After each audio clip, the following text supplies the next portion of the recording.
Dalam waktu yang lama, nama Yuli Rahmawati akan tetap harum.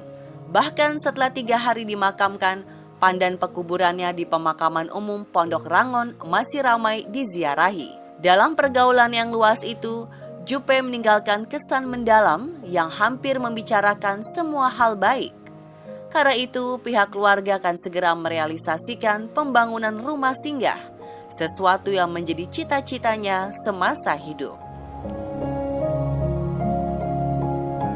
Kepengennya sih kita diperbesar supaya makin banyak yang kita bisa tolongin kan lebih baik. Tapi permasalahannya ini rumah ini memang lebih minta banyak direnovasi ya Bah ya Abi ya gitu. Jadi kenapa belum terlaksana juga karena ini rumah banyak sekali perbaikan. Udah ada teman wartawan yang datang belum melihat kondisinya. Jadi ya itu dia kan, kita kan juga tidak bisa memasukkan orang kalau rumahnya itu tidak layak gitu. Yang ada kan kasihan. Bahkan demi melaksanakan niat mulia itu, keluarga berencana melelang beberapa barang warisan almarhum untuk biaya pembangunan. Barang-barang itu maksudnya tuh baju-bajunya dia, bekas baju-baju lama show-nya dia ini mau kita lelang.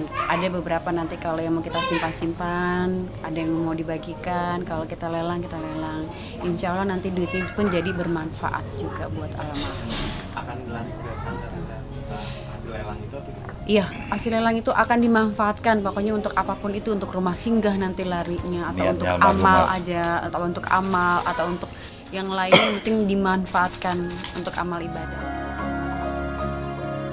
Mengenang kepergian Juppe seperti membuka kembali memori kepada beberapa peristiwa dan tanda-tanda di masa lampau. Dari sekedar candaan, gurauan, serius, hingga peramalan. Salah satunya tersebutlah nama Denny Darko. Dalam sebuah acara televisi 2 tahun lalu, pesulap ini mengutak-ngatik kartu terkait kesehatan Juppe. Sebenarnya bukan kartu yang itu, kartu yang dipilih ya. Tapi karena acara live saya nggak mau ini jadi bola liar, bola panas.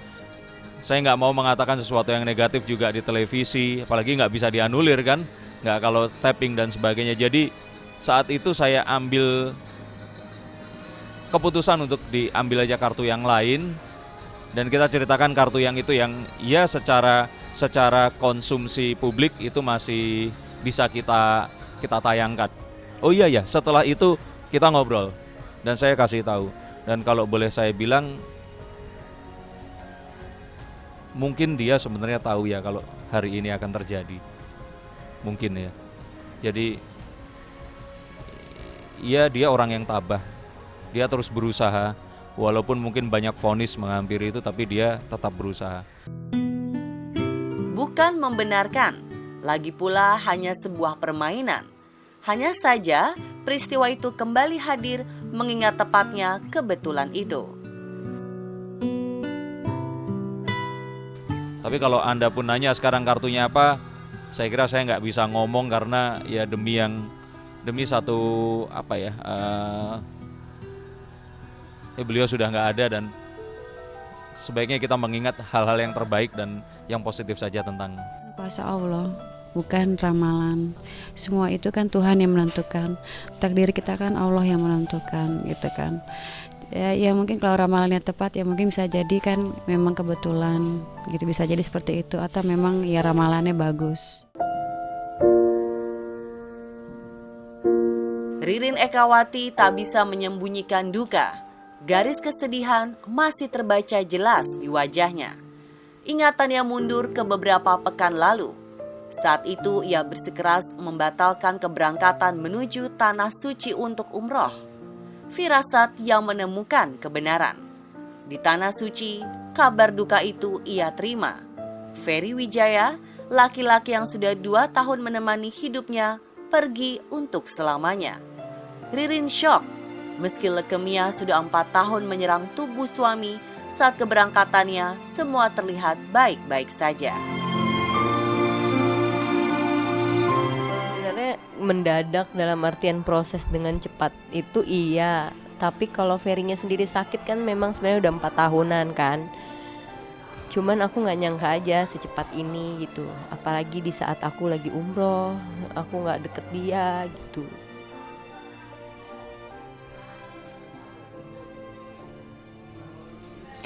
Ya, cepet aja. Nggak pernah nyangka. Karena waktu aku tinggal umroh dia juga masih baik-baik aja. Terus dia tuh selalu kayak ngasih tahu ke aku kalau dia sehat-sehat aja gitu. Dia nggak kenapa-napa. Jadi bikin aku tenang buat ninggalin dia di saat pisah itu. Dia kayak aku sehat nih, aku gitu-gitu kayak semangat aja gitu ngasih tahu kalau dia nggak kenapa-napa. Selama di Mekah dan Madinah, presenter kelahiran Balikpapan 11 November beberapa kali video call dengan suami. Tak pernah almarhum mengeluh sakit. Bahkan sekedar firasat akan ditinggal tak pula dirasakannya.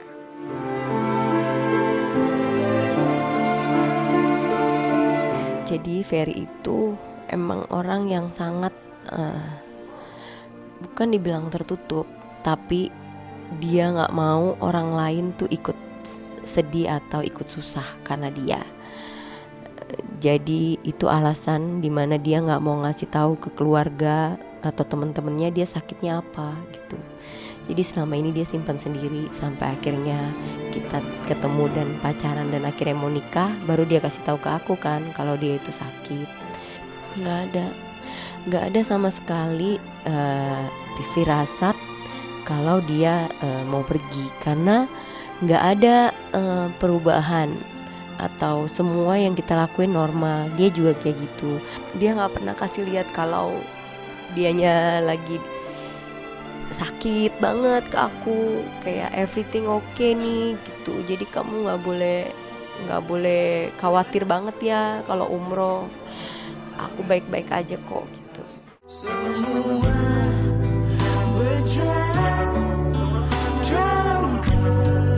Ririn sendiri baru mengetahui sang suami mengidap leukemia 2 tahun lalu ketika mereka naik pelaminan. Selama 2 tahun tak ada yang membuat risau.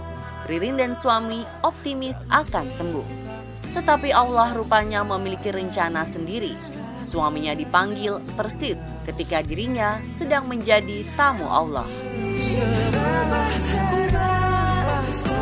Jadi emang udah jalan Allah kali ya. Karena dia selalu ngomong sama aku, terima kasih selama ini tuh udah mau ngurusin dia sakit, udah mau direpotkan atau nyusahin. Nanti kalau aku pergi, aku udah gak nyusahin kamu. Nah mungkin ini tuh kayak dia mau di saat dia pergi dia gak mau nyusahin aku atau dia gak mau bikin aku sedih banget. Kini ibu 2 anak itu ikhlas. Ia sadar tak akan bisa mengembalikan suami dalam kehidupannya. Keluarga dan sahabat menjadi obat, menjadi penghibur. Membantu memapahnya berdiri tegak, melanjutkan kehidupan. Bersimpati yang dalam untuk duka yang sedang dialaminya. Pasti kaget ya, namanya juga suaminya sahabatku. Tapi alhamdulillah tadi aku kemarin kan pas teleponan sama Ririn masih di sana, dia nggak inilah ya nangis gitu. Tapi pas datang dia udah lebih kuat, alhamdulillah banget, dan kelihatan dia ikhlas lah. Maksudnya artinya supaya Ferry sama ini juga nggak kesakitan. Hati merindukan dia, karena hanya dengannya hati